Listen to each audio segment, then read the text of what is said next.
So the next filter that we want to talk about is what is progression. We'll talk about adjusting in a moment. So what is progression? So I really want to break down volume. We've talked about this before. Volume is working sets, not exercises. So working sets versus exercises. I want you to focus on the working sets, less focus on the exercises. So if you're confused and you don't know how many exercises you should be doing or what volume allocation you should be allocating to what exercises you should be allocating to your sessions, then your goal should be start with less and then add. So immediately, if I'm thinking about an upper day, I'm thinking push-pull movement, so chest, shoulders, and back. So then my goal would be to find 3 movements immediately that would hit all 3 of those. And potentially, if I have time, then do arms. And then you're like, cool, like 1 bicep, 1 tricep. So there's 5 exercises.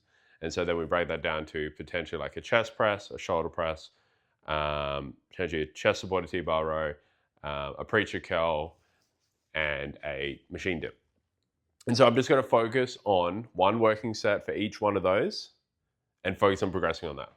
Like, to make it really simple, like that's what I would do. The volume required for someone training 4 times a week would be an upper lower.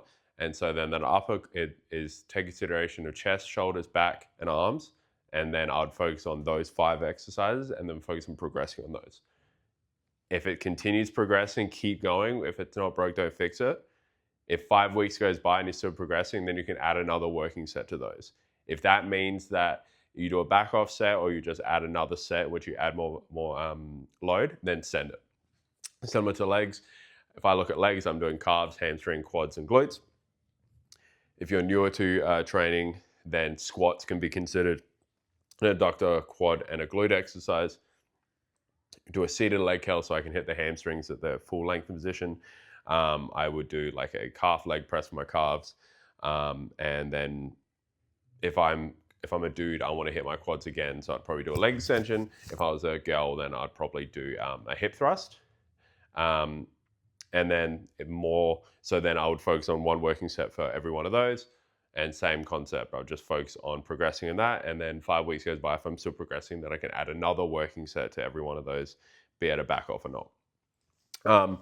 And then that's relevant towards training age as well, right? The more you've been training, the more specific you want to be, more coordination required, less coordination required, relevant towards how many years you've been training. And then that takes into consideration those exercises.